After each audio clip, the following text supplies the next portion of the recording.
except a few off north, and we are going to have them occupied by a balloon next week.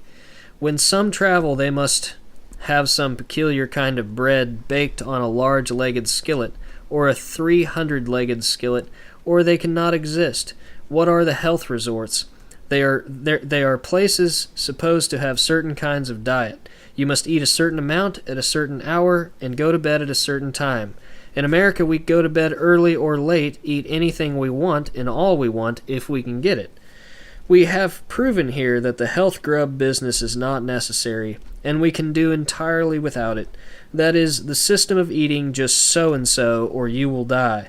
If the stomach is connected with the right battery and the brain and the nerves of nutrition are working right, you can eat a long-legged frog and live on it. You can eat a dog and thrive on it. If you don't believe it, just get a piece of beef in this town, and if you can eat it, you can eat anything. The wise architect of the universe put that mill there, and it will grind anything that is nutritious. This being so, there is not much use for your big mills to grind in a certain way as for you to have your battery and machinery so they can run as God in His judgment intended when He put them there. We find that He is competent and knows how to do His work, and when He has done a job, you can't better it. How did I discover osteopathy? Who was with me when I discovered it? Who assisted me in discovering it? I will give $100 for the man's photograph who has added one single thought to it. I took the position in 1874 that the living blood swarmed with all health corpuscles to all parts of the body. Interfere with that current of blood, and you steam down the river of life and land in the ocean of death. This is the discovery. The arteries bring blood and wash it with the spirit of life. The living arteries from this world, it fills all space and forms the clouds. If God is competent and knows His business, He has certainly made a good job. With that conclusion, shall I sustain His wisdom and try to work the machine as He has formulated it? Or shall I cast my lot with the dark shades of ignorance and superstition? When I raised that little flag, osteopathy, it was not a very large one, but I said I would swear by the eternal God and His works all my life. If there had been a bombshell thrown among you tonight, it would create no greater consternation than I did when I declared that God was no drug doctor. They wanted me to repent before it was everlastingly too late, and thought that possibly for the sake of my father I might be saved. My own brothers were of the opinion that I was going to the damned as fast as the wheels of time would take me. What was my crime? I declared that God was wisdom and His brother's work a success, and His works a success. That was the crime. My brother prayed for me, and I worked for him, and at the end of 18 years he came to my mourner's bench. Jacob worked 7 years for his wife, I 18 for my brother. He comes now and says, "It is the greatest blessing ever bequeathed to mankind." In 1874, my honorable brother, whose word is worth all the gold that he could carry on his back, honestly, I believe that I had one foot in hell, and he would have to catch me by the coat tail and jerk me out. I told him that God blessed no such things as quinine, morphine, opium, whiskey, or fly blisters. He said to me, "You are talking wild. I advise you to quit that right now. There is a great danger of your being lost." Time passed on, and after a little while he said, "I would like to talk a little about this matter. How do you account for fever? How do you account for a cold head?" I said, "In proportion to the velocity with which the heart brings the electricity that is generated in the brain, the temperature is high or low." He said, "I have a pain in my side and have been thinking of taking a little quinine and Dover's powders." I said to him, "If you will stand here for a moment, I think I can stop it. It is my opinion that the vena azygos major has failed to disgorge in time."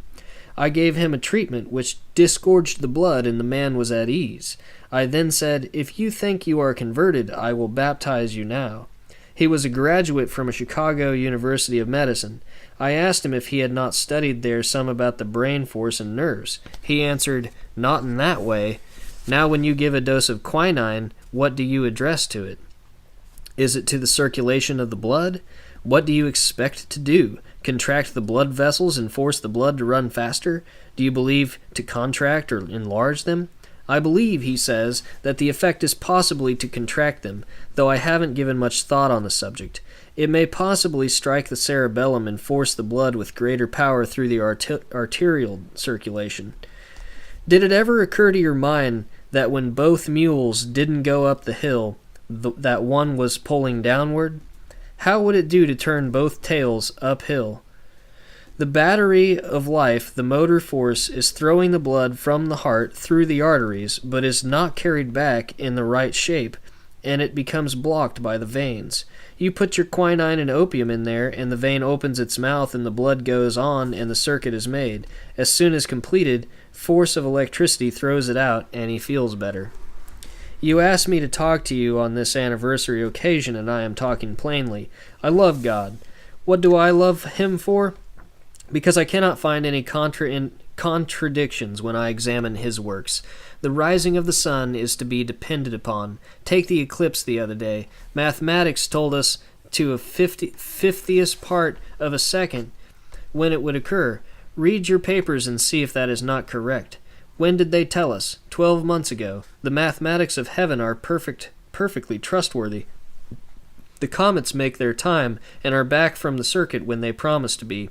The earth goes round the sun on time to a minute. If she should stop to talk politics, it would jerk your head off. I love God because His works are perfect and trustworthy, does not need any help, and did not make man's stomach to be a slop pail for any dopes or pills, big or little. I love Him who makes pure blood by His machine, takes dead matter and imbues it with living force from crude material, and it becomes a working muscle. I love Him because He can put the sight in your body, hearing, sense of touch, in fact, all the 5 senses, and about 500 other kinds of senses on top of them. I love Him because He is a photographer. What does He photograph? Your mind is a sensitive plate, and every word that is said is photographed there, and when you want to look at them, you raise up the glass. You call that memory. The sensitive plate takes up your dreams and visions. This is as old as time. Some of us do not have to go to sleep to see visions. I am glad to meet you here on my birthday.